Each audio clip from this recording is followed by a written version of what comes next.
مدفوعا بصدر الآية 38 من سورة الحج: إن الله يدافع عن الذين آمنوا.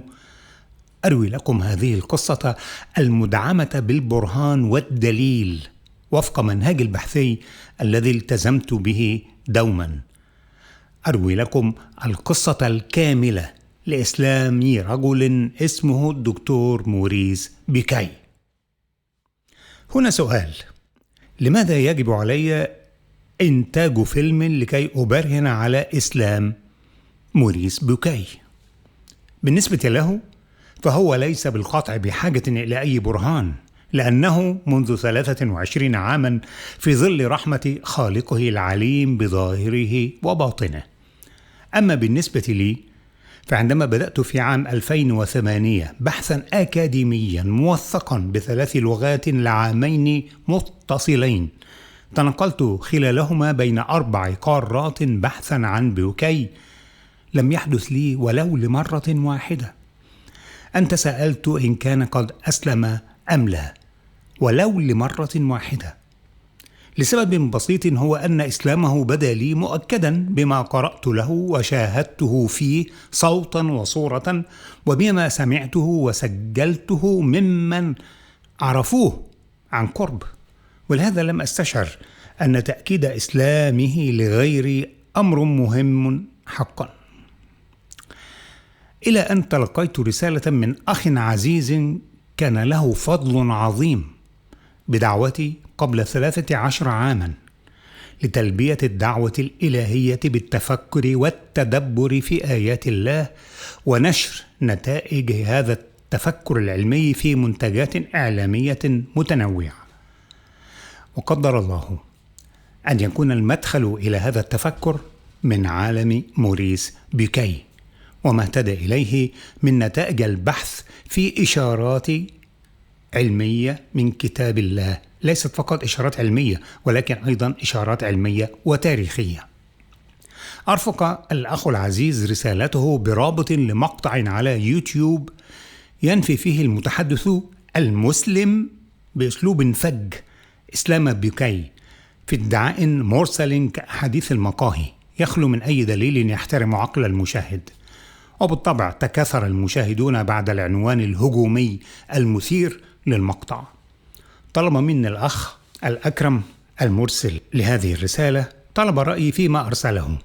أجبته بأن موريس بوكاي قد أصبح في ذمتنا وعهدنا منذ بدأنا البحث وفق منهج علمي في موروثه، ومن واجبنا اليوم الدفاع عنه بالدليل والبرهان. وتذكرت مطلع الآية 38 من سورة الحج: إن الله يدافع عن الذين آمنوا.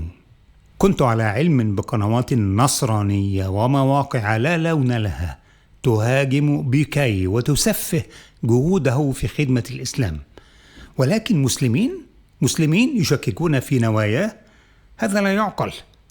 أحسست بعد اتصال الأخ العزيز أن الدفاع عنه هنا قد صار ملزما لنا، بل وبفضل من الله كنا نحن المؤهلين للرد والإيضاح، فقد توافرت لدينا حصيلة جهد بحثي طويل قد تم إنجازه بفضل الله وبدعم كامل من ثلث ناصر عبد المحسن السعيد الخيري في دولة الكويت، في شكل حصيلة وافرة من المنتجات الإعلامية والمؤلفات الأدبية بلغتين عن موريس بوكاي وعن جهوده التي بذلها عبر 28 عاما، وهذا الرجل يعمل في حقل الدعوة إلى فهم حقيقة أساسية، هي أن التطابق التام بين عدد كبير من آيات قرآنية وحقائق العلم الحديث لا يقود إلا إلى نتيجة واحدة، هي أن القرآن كتاب منزل من عند الله. بالنسبة للمسلمين فإن هذه الحقيقة لا شك فيها، ولكن بالنسبة لملايين آخرين من البشر فإن الشك في المصدرية الإلهية للكتب المقدسة هو القانون السائد.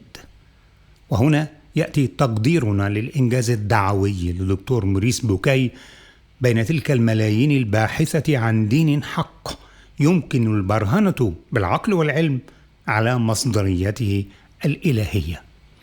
وهنا أيضا كما سنرى في 5 أفلام قصيرة قادمة إن شاء الله، 5 أفلام صوتا وصورة، أسباب الأهمية العظمى لاختيار الدكتور بكي عدم الإعلان عن إسلامه تماما كما فعل رجل قبل نحو 3300 عام.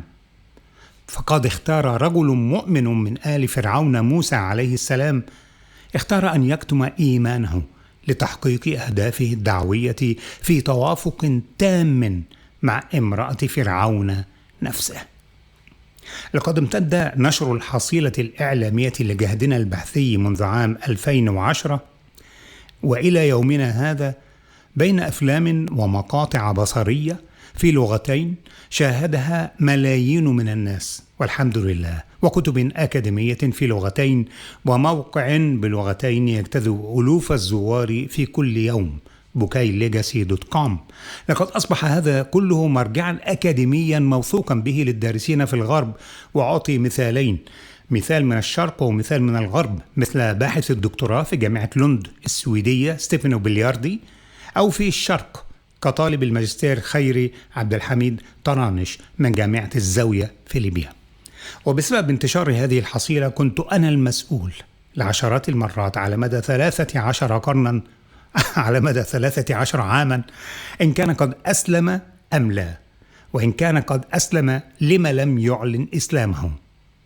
هو سؤال مشروع وجه إلى بوكاي مرتين في لقاء واحد مباشر مسجل سنراه بإذن الله في الأفلام ال5، ولكن أستطيع أن أؤكد أنه سئل السؤال نفسه عشرات وربما مئات المرات خلال حياته. والدافع إلى توجيه هذا السؤال المشروع واضح مما أنجزه بوكاي من حجم أعمال قدر الله لها في الواقع، قدر الله لها وبفضل منه ورحمة الانتشار والتأثير منذ 45 عاما وإلى يومنا هذا.